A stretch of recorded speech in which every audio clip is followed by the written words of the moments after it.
Hello friends, my name is Shayla and today I am here to do an intro to manga kind of video for you guys.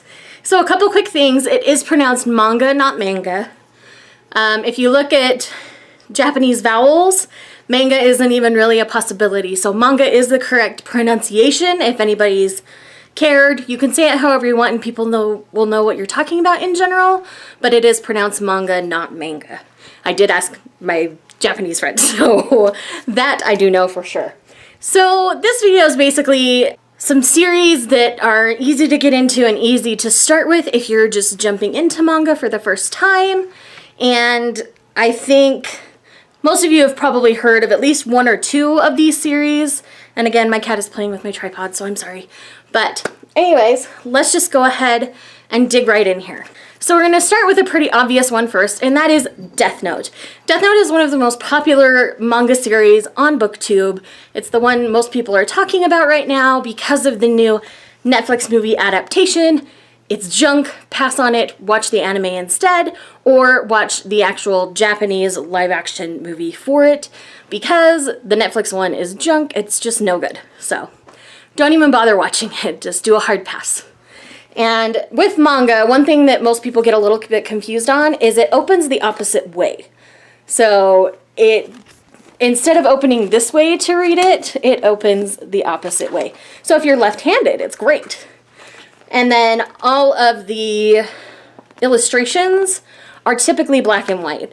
Occasionally in collector's edition, you'll find some color panels, but they are far and few between. So typically, all of your manga is going to be found in black and white. And that's why I wanted to show Death Note first, because even the cover is black and white on these. If you are not familiar with what Death Note is about a young man named Light who one day stumbles across this notebook called a Death Note.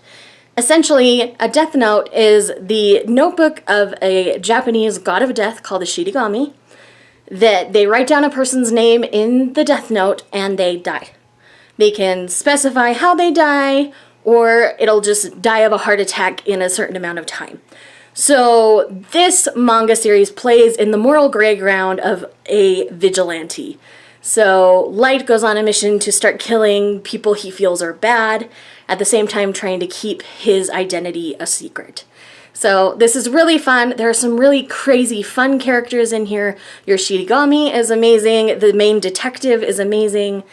It's definitely worth a read, and in these collector's editions, there's only 6 volumes, so it's not a terribly long one either. Next up is one of my personal favorites, because it is just easy and light and fluffy for the most part, but it does have a beautiful overarching storyline as it goes through, and that is Fairy Tail. Fairy Tail is a guild of wizards who go on various missions and support each other. The main 4 wizards that you follow, well 5, are Natsu, Lucy, Gray, Urza, and the blue flying cat Happy. Anyways, this is just a really fun series. You get to know all of these different characters. There's a beautiful, huge overarching storyline to the whole series, and it is just really a lot of fun, really easy to get into, so I highly recommend it if you haven't checked it out. There is also an anime for this if manga isn't really your thing. You're welcome to check out the anime as well. Next up is for those middle of the road where they want a little bit of action and adventure, but they do like a good love story. And for them, I have Fruits Basket. This is one of my favorite manga series. They have collector's editions out now, and there's a total of 12. So essentially, Fruits Basket is about this young lady, Toru Honda, and her mother's passed away. She's living with her grandpa, but her grandpa's renovating so that there's more space for her, so she's actually camping out in the woods. One of her friends, Yuki, realizes that she's camping in the woods, so he invites her to stay at his place with his brothers. So it's really fun. It's a really sweet, super cute series. It flies super quick. Again, there's 12 volumes of this. This deals with the Chinese zodiac and all sorts of things. Like, it is just really, really fun. I highly recommend checking this out if you're at all interested. And the love story, there is a huge love triangle through the majority of this series, but it's not an obnoxious one. So yes, it is a love triangle, but it is still really fun. Next up is more of a family, slice of life kind of series. You guys have been hearing me talk about it a lot on my channel recently, and that is Sweetness and Lightning. This is about a man who is a widower and how he's dealing with life after the death of his wife. His daughter is in preschool when the series starts, and she basically won't eat anything he cooks that's just kind of ready-made because his wife was an excellent cook. So he's a school teacher, and one of his students, his mom, is a world-renowned cook, and so the daughter ends up finding a way for him to borrow her mom's big kitchen in the restaurant in their house so that he can learn how to cook, and they kind of become this little found family. It's really sweet and really fun. Again, this is just the grand total. There's going to be 9 volumes total. 8 are out in paper form, but you can read the manga in its entirety on Crunchyroll. I'll talk about Crunchyroll a little bit at the end of this video because most of these series are easily found online. So anyways, Sweetness and Lightning, all of these physical manga I've actually picked up at Barnes & Noble or on Amazon, so they are easily accessible to you if you're interested in owning them. And last but not least is definitely a YA story. It's about a group of friends. You guys have heard me talk about this on my channel. It's actually one of my most viewed videos on this channel, and that is Orange by Ichigo Takano. This manga is absolutely fantastic. This is about a group of friends who essentially send letters to themselves 10 years in the past to try to save one of their friends from a terrible fate.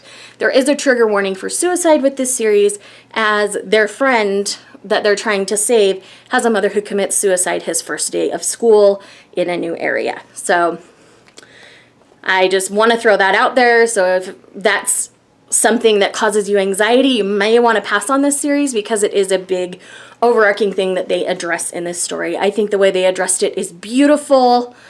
I really think it helps people be more aware of the people around them. And I think at this high school age, that's super important to notice and to realize. So it has 2 of these omnibus collections here. They're both a bit chunky, but they're definitely worth a read. I highly recommend this series. It flies super fast, and there are some sci-fi elements to it, but this is very slice of life. They basically take a year of life and kind of go through it, and you get glimpses of them in the future and things. It's a really fun series. I highly enjoyed it. So guys, those are 5 beginner manga, I would maybe call them, or like if you want to dip your toe into manga, I would check out these 5 series or whichever one appeals to you, and then you can kind of branch out from there. There's a lot more out there, and I'm just starting to explore some of it. So I hope you guys will stick around with me and join me on that journey. So again, ways you can read this online. I'm currently reading a couple different series on Crunchyroll. Crunchyroll is an anime subscription service that also has manga features. So Crunchyroll's somewhere between $7 and $10 a month, so it's not a super expensive streaming service. So if you're interested in any of this and you want to check out the anime or the manga, you can definitely check out Crunchyroll. They probably have a different subscription if you just want the manga, but we have both because we utilize both. So it's great for us, and there's lots of places online. If you just Google manga for free, you can typically track down anyone you want, or you might pay a small membership fee, like a monthly, to read as many as you want for free. So I just wanted to let you guys know that Crunchyroll is my go-to for digital, and when I pick them up like in physical form, I usually go to Amazon or to Barnes & Noble just because I have a membership at Barnes & Noble, so I get 20% off everything right now, and Amazon is great. It's a cheap way to get things. Also, definitely check out your local libraries if you're interested. A lot of them do have small manga collections, and they'll have things that are also very popular like Naruto or Sailor Moon, things like that. So definitely give your library a check out, like see what they have that appeals to you. These are just my 5 favorites, and they kind of span different interests. So if you guys have any further questions about manga, leave them in the comments down below and I will do my best to answer them. Thank you so much for watching, and I will see you guys in the next video. Bye!